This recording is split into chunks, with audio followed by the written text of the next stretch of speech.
Welcome to Luca is a billionaire, where the only thing I invest in is your answers.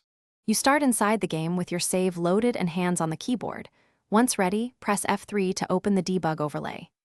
This screen exposes internal readouts. It shows player position as three numbers: X, Y, Z.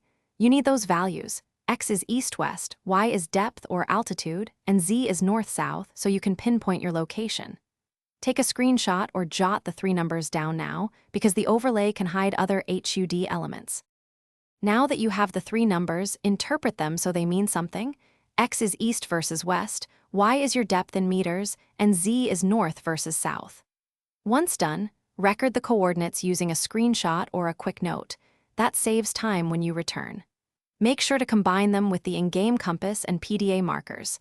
Set a waypoint or drop a beacon near the target. This creates a visual reference, so you can find the exact spot without memorizing long numbers. To finish, close the debug overlay so your normal HUD returns, and then navigate using the coordinates plus your PDA markers or beacons.